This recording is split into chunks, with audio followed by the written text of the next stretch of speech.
Hey everyone. Let's discuss the new topic and welcome to Mentometer by कल्पना सिंह। आज हम बात करेंगे बजट की, बिकॉज इससे पहले हमने बिल्स की बात की, उसके अलावा पार्लियामेंट्री सेशंस की बात की, और पार्लियामेंट का ही ये भी एक सेशन है, बजट सेशन आप कहते हैं।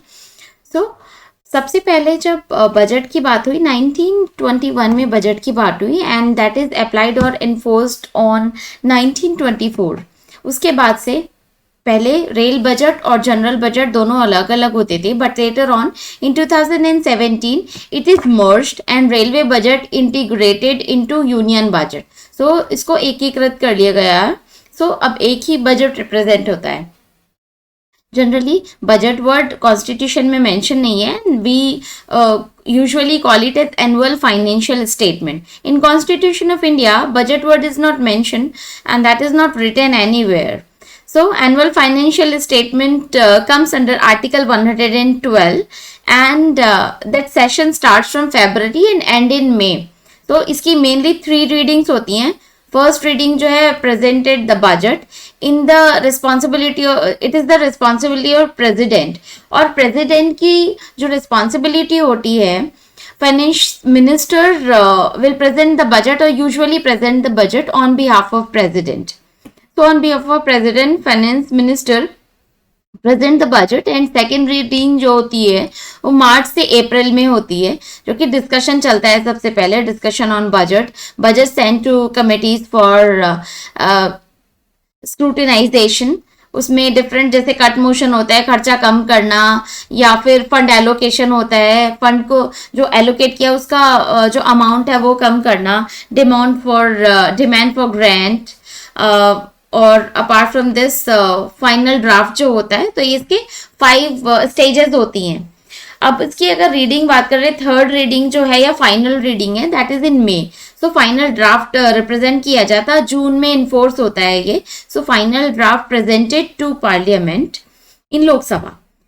If budget presented or if it will be implemented from June, so if budget fails in Lok Sabha, the government will fall. So this is the main important point.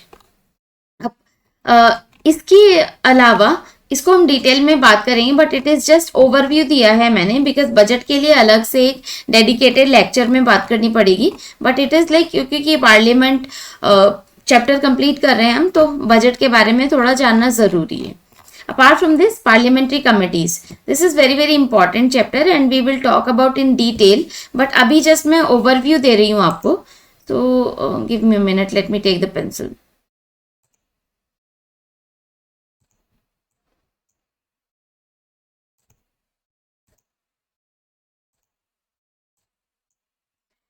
So first of all, there are 2 types of committees, that is standing committee and ad hoc committee.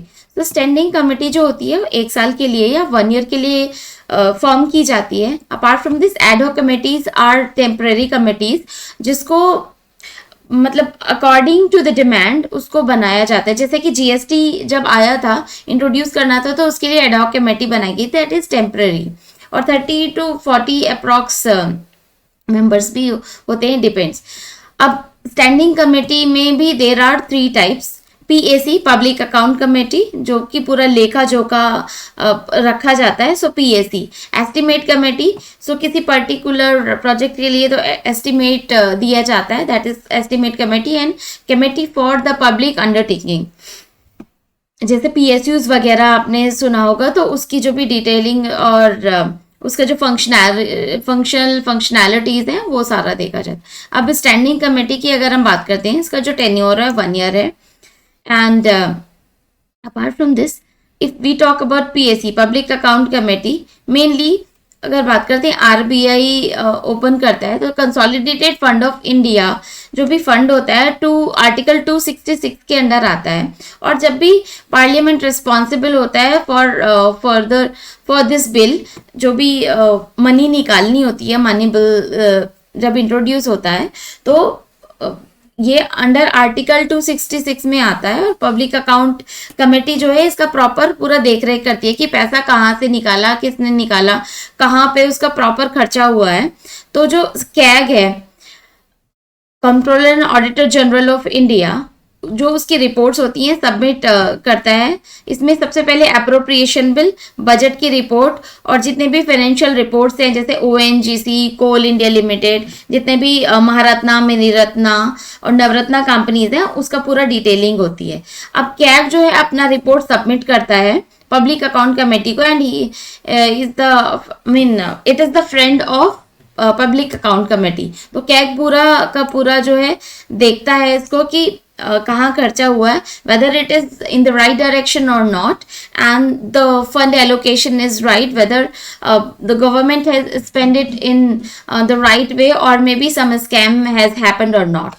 तो public account committee इसको parliament को submit करती है जो report है, check the report of CAG and it is submitted to the parliament. Parliament इसको president को देती है एंड प्रेसिडेंट उसको फाइनल जो साइन करके और फिर से उसको पार्लियामेंट में दिया जाता है।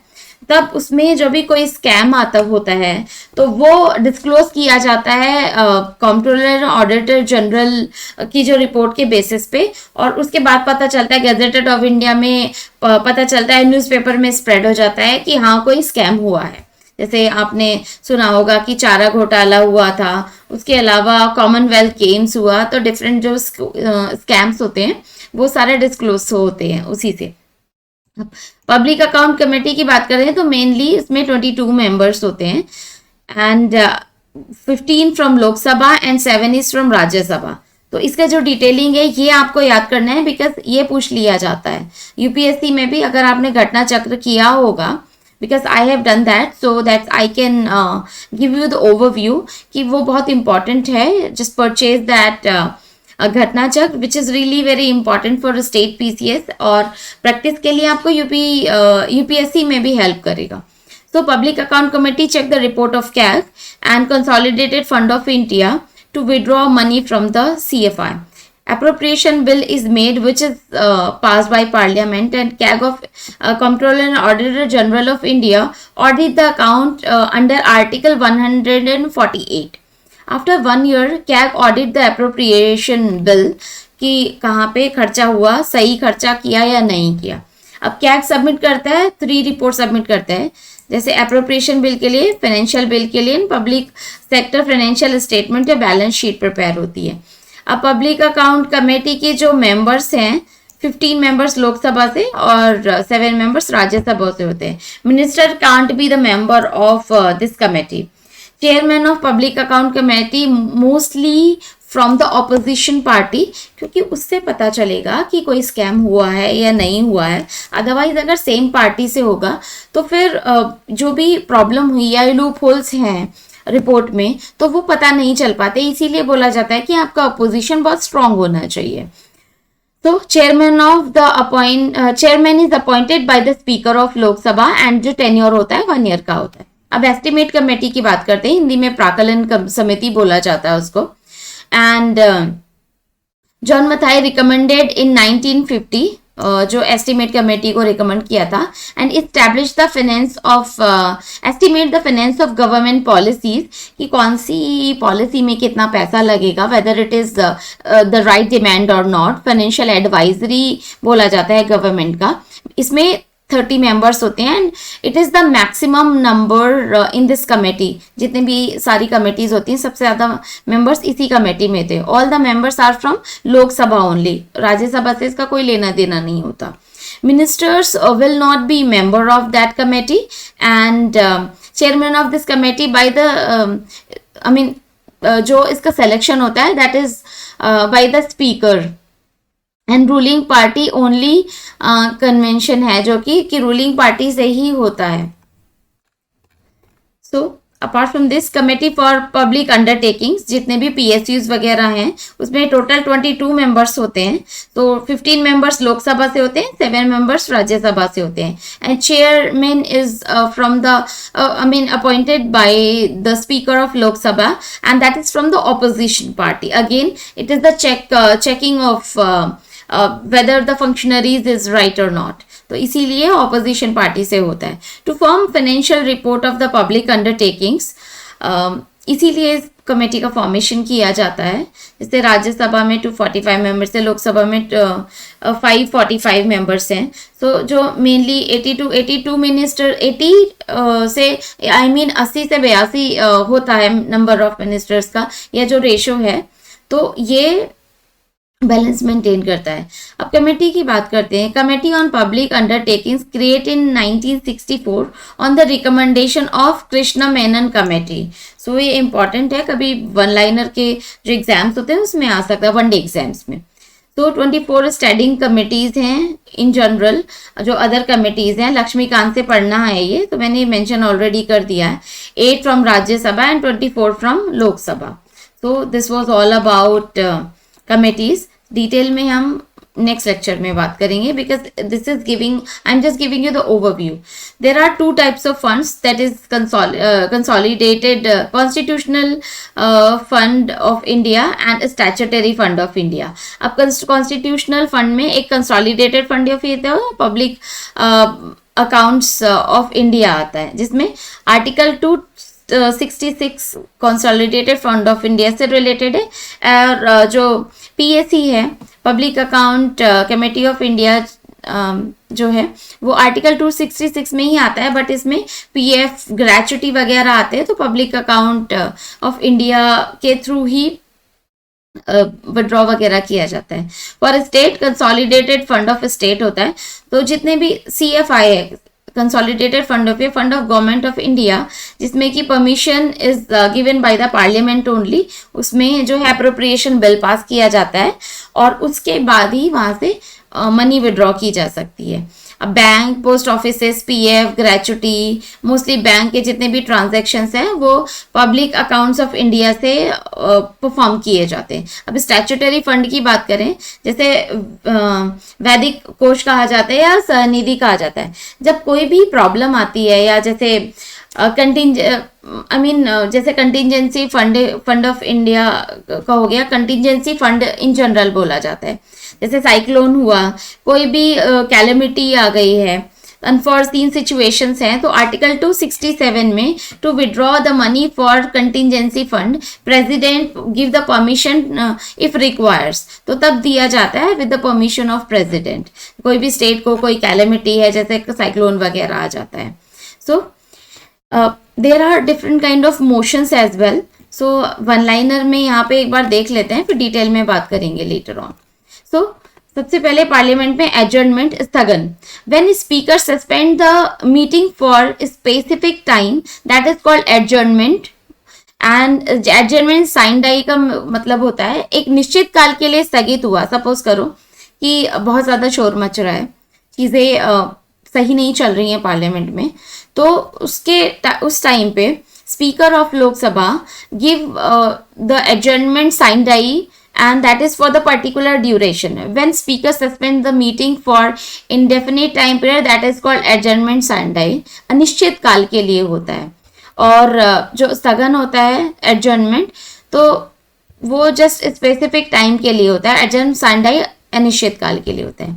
prorogation is सत्रावसान, सत्र को रोक देता है, या it can be announced by the notification of president if continuous adjournment is happening, and then president can suspend the session. Quorum क्या होता है? Quorum is the minimum number of members required to start a meeting. जैसे कि generally parliament के लिए 10% है। Suppose quorum में लोकसभा में 55 into 10/100, तो 55 मेंबर्स इंक्लूडिंग प्लस लोकसभा का जो स्पीकर है उनको इंक्लूड किया जाता है। So that is quorum. Quorum for Rajya Sabha 250 members into 10/100. So it is यहाँ पे 550 होगा, सॉरी। सो यहाँ से ये कट होगा, यहाँ से ये कट होगा, तो ये 55 members. So यहाँ पे 25 members for राज्य सभा, and that is the quorum for राज्य सभा अगर मीटिंग स्टार्ट करनी, क्योंकि chairman that the member of राज्य सभा, तो इसीलिए चेयरमैन शामिल नहीं होते हैं इसमें। डिसोल्यूशन, समय से पहले अगर सदन को समाप्त कर दिया जाए या भंग कर दिया जाए, that is called dissolution. Because Lok Sabha का जो टेन्योर है 5 years है, या फिर अगर सरकार गिर जाए, बिकॉज पर्टिकुलर टेन्योर डिपेंड करता है, तो अगर सरकार गिर जाती है तो फिर डिसॉल्व हो जाएगा. President can dissolve if dissolved in 3 years, and Rajya Sabha can't be dissolved क्योंकि ये परमानेंट हाउस है. राज्यसभा परमानेंट हाउस होता है. Lok Sabha can be dissolve by the president and the term of Lok Sabha before 5 years, तो 5 years से भी पहले हो सकता है. एडजर्नमेंट मोशन की अगर बात करते हैं, दैट इज स्थगन प्रस्ताव concern of urgent public importance.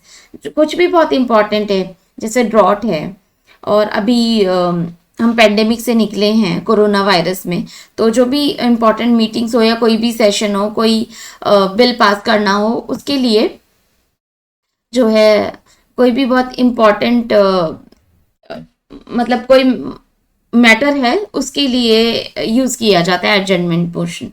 तो if introduce with 50 members, it means to stop the present debate and let allow to discuss urgent public importance, because जो करंट सेशन चल रहा है उसको स्थगित करने के लिए 50 members का कंसेंट रिक्वायर्ड है, और पब्लिक इंपॉर्टेंस के किसी भी टॉपिक को पहले डिस्कशन करने के लिए एडजर्नमेंट मोशन का यूज किया जाता है. सपोज करो जैसे फीमेल रिजर्वेशन की बात करते हैं, और दूसरी तरफ जो है फार्मर सुसाइड कर रहे हैं, तो उसके लिए कोई डिस्कशन चल रहा है, तो बिकॉज फीमेल रिजर्वेशन का डिस्कशन तो हम बाद में भी कर सकते हैं, बिकॉज पब्लिक इंपॉर्टेंस के लिए तो नहीं है वो. फार्मर सुसाइड कर रहे हैं, this is the public importance question and the matter, तो दैट्स वाई इसको इंटरचेंज किया जाता है. In that case we parliament will use the adjournment motion, and then parliament will discuss the farmers suicide like in comparative to female reservation. Closure motion की अगर बात करें तो स्टॉप द डिबेट, कोई भी डिबेट. कट मोशन के लिए कटौती प्रस्ताव की उसको रोकने के लिए कोई भी डिबेट को. And cut short the debate, उसको कट मोशन के लिए कि जो भी डिस्कशन बहुत लंबा चल रहा है उसको कट शॉर्ट करने के लिए कट मोशन लगाया जाता है. कंगारू मोशन, अगर सारे प्रोविजंस को पढ़ने की जरूरत ना हो और कुछ 2-4 लाइंस पढ़ी या कुछ क्लॉज पढ़े और उसके बाद ही बिना पूरी रीडिंग के ही अगर बिल पास कर दिया जाए, that is called kangaroo motion. lame duck session में the last day of the existing Lok Sabha called lame duck session. It exists Lok Sabha members did not reflect in new Lok Sabha called lame duck members. तो क्योंकि अगली उसमें तो लोकसभा में आएंगे नहीं वो, इसलिए. प्रिविलेज मोशन में अधूरी या गलत सूचना देने पर प्रिविलेज मोशन दिया जाता है. When minister member of parliament share और present wrong information, the privilege motion is imposed on them. So guillotine अगर आपने सुना होगा, क्योंकि काफी न्यूज में भी आता है, अनडिस्कस्ड एंड पास्ड, तो गिलोटिन कहा जाता है कि बिना डिस्कशन के ही पास कर दिया, कि बस एक इंफॉर्मेशन दी. When undiscussed provisions has been passed, that is called guillotine. Vote for the demand of grant, सिर्फ लोकसभा की शक्ति है ये. And vote for the grant में अगर बात करें, it is only power of Lok Sabha when only weaker, जैसे वीकर स्टेट है, सपोज करो यूपी बिहार को इसलिए बोला जाता है कि पॉपुलेशन बहुत ज्यादा है, फंड कम है, ग्रोथ कम है, और एजुकेशनल रेशो भी काफी कम है यूपी और बिहार का, इसीलिए आप कह सकते हो कि बीमार राज्य की संख्या दी जाती है. So that kind of state, under developed states need the extra grant from the Lok Sabha, and then Lok Sabha passed it, that is called vote for demand on grant. Cut motion मैं ऑलरेडी बता चुकी, policy cut, economy cut and token cut. 3 types के cut है. When Lok Sabha disapproved any policy and make it equal to 1 rupee, that is called cut motion, कि 1 रुपया देख के बोला जाता है कि आपका जो कोई भी फंड है आपने जो डिमांड किया था उसको कट मोशन से हम बाद में कंसीडर कर सकते हैं, अभी के लिए जस्ट ओनली 1 rupee अलाउ किया जाता है. इकोनॉमी कट मोशन में सपोज करो कि किसी कंस्ट्रक्शन, ब्रिज या हाईवे वगैरह के लिए आपने 500 करोड़ का जो है फंड मांगा, लेकिन गवर्नमेंट पूरा जो भी आपकी रिपोर्ट्स है वो सबमिट करते हो, वो देखती है, एंड गवर्नमेंट थिंक के नहीं 500 करोड़ के बजाय हम सिर्फ 200 करोड़ दे सकते हैं, तो in that case we can call it as cut motion, कि पैसा कम करके दिया जाता है। टोकन कट में क्या होता है कि अगले बजट के लिए 100 रुपये रख दिए जाते हैं, दैट एक्सपेंडिचर अप्रूव कर दिया जाता है कि सिर्फ 100 रुपये दिए जाएंगे। सो that is called the token cut. ये टोकन की तरह मनी दे दी, नेक्स्ट जब आप डिमांड करोगे तो उसमें हम कंसीडर कर सकते हैं।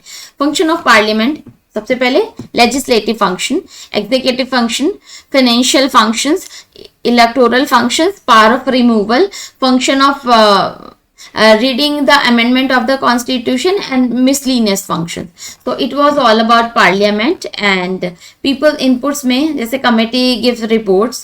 तो ये अगर आप बिल की बात करोगे, बिकॉज बिल बिकम्स लॉ, ये मैं ऑलरेडी एक्सप्लेन कर चुकी हूँ, तो इस फिगर को आप बस एक बार अच्छे से देख सकते हो।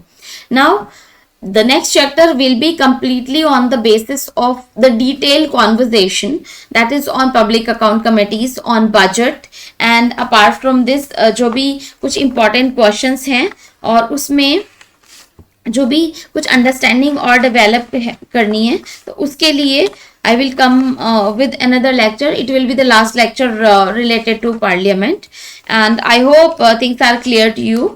So please share with your friends जो कि प्रिपरेशन कर रहे हो या फिर कोचिंग नहीं कर सकते हैं वो, बिकॉज अगर ये लेक्चर देख के, बिकॉज वन लाइनर में भी मैं लेक्चर ये ले रही हूँ जो नोट्स हैं, और उसके अलावा डिटेल्ड भी है, इसी में भी मैंने हिंदी और एड ऑन की है, तो ताकि जो हिंदी मीडियम के स्टूडेंट्स हैं वो भी आराम से देख सकें। आप मुझे कमेंट कर सकते हो, so that I will provide you the help accordingly. So till then, subscribe the channel as well. Thank you so much. Bye bye.